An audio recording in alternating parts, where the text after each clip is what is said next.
saligan ng aking simbahang banal. Nagdahigang ka, matayan. Alleluia, alleluia.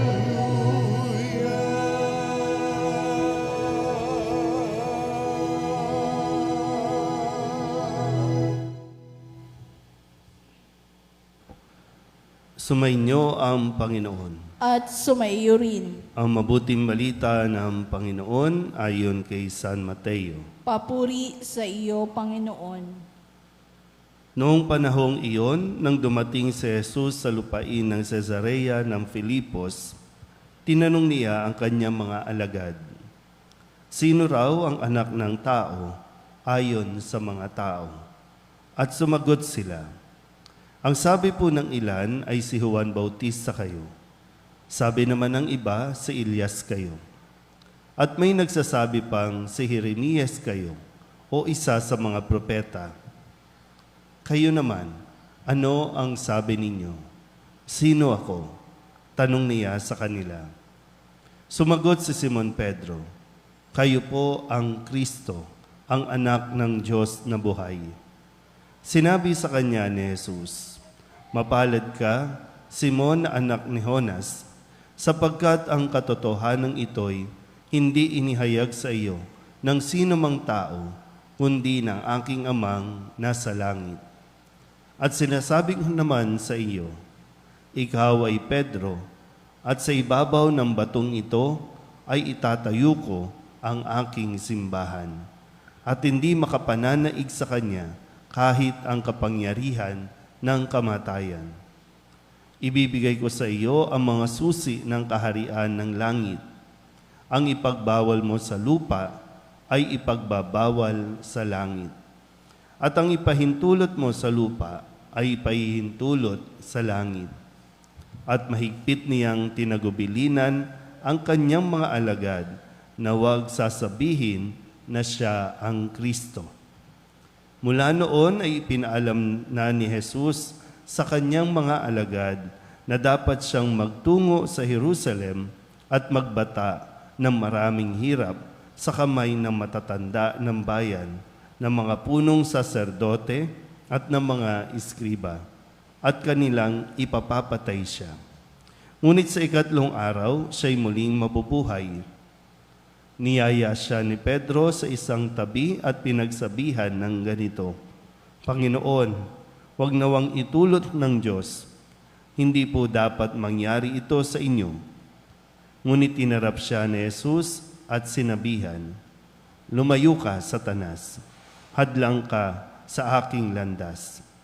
Ang iniisip mo'y hindi sa Diyos, kundi sa tao." Ang mabuting balita ng Panginoon. Pinupuri ka namin, Panginoong Jesucristo. Isang magandang umaga po sa inyong lahat. Ngayon po ay Huwebes ng ika-18 linggo sa karaniwang panahon at ating pong ginugunita ang kapisahan ni Santo Domingo, isang pari na nagpakita ng kanya pong katapangan sa pamamagitan ng pagsunod sa pagpapahayag ng mabuting balita, sa pagiging matapang na kanya pong maipakilala sa Jesus sa mga tao na kanya pong pinaglingkuran sa mga lugar o bayan na kanya pong napuntahan. Ngayon po sa ating Ebanghelyo, narinig natin ang pagpapakilala kay Pedro bilang isang pinuno na pinagkatiwalaan ng susi ng langit at ng lupa. Pero narinig din po natin na sa dulong bahagi na siya po ay kumbaga sinaway ni Jesus sa kanya pong balak.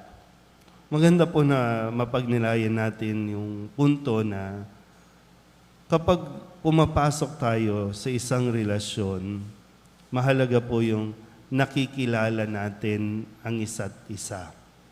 Maganda rin naman, siyempre, na binubuksan mo ang iyong sarili upang mas makilala ka ng lubusan. Maraming kasi kapag pumapasok sa relasyon, may black, no? O kaya itinatago tungkol sa kanya.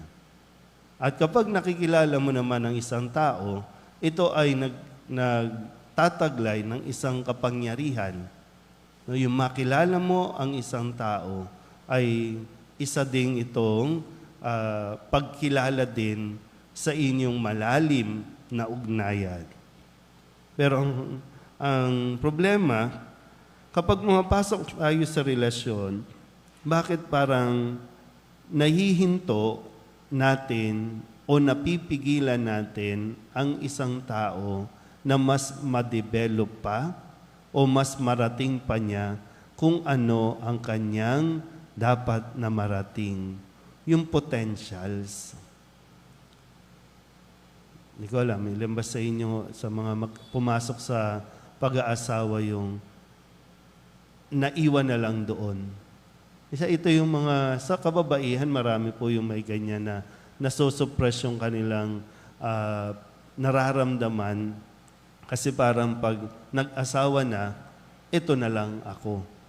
At mismong mga asawa ang pumipigil para mas, kumbaga, lumabas pa yung kanyang galing, yung kanyang potentials. Sa pamilya, no? Ito yung mga toxic na pag-uugali na mismong kapamilya, mismong kakilala, kaibigan, ang pumipigil sa iyo para marating mo ang dapat mong marating. Yung mga kadalasan po, no, yung mga kwento ng ating mga atleta, dati walang gustong sumuporta, dati walang naniniwala, no, na may mararating sila. Pero anong ginawa nila? Iniwan nila yung mga ganong klaseng tao, kung kaya ngayon, namamayagpag. Pero yun nga lang, ang pangit lang po, no? Dati walang gustong sumuporta, ngayon, dahil nanalo, talagang lahat gustong dumikit.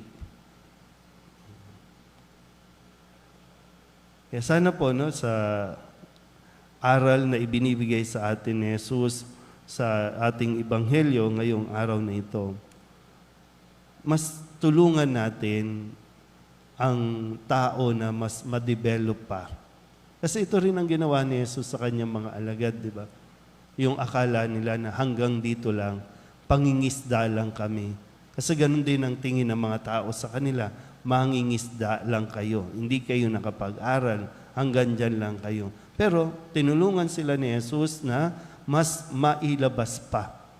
Mas makilala pa nila ang kanilang sarili, mas matuklasan pa nila kung ano ang magagawa pa nila. At talagang, yan nga si Pedro, mula sa pangiging mangingisda, ano nangyari?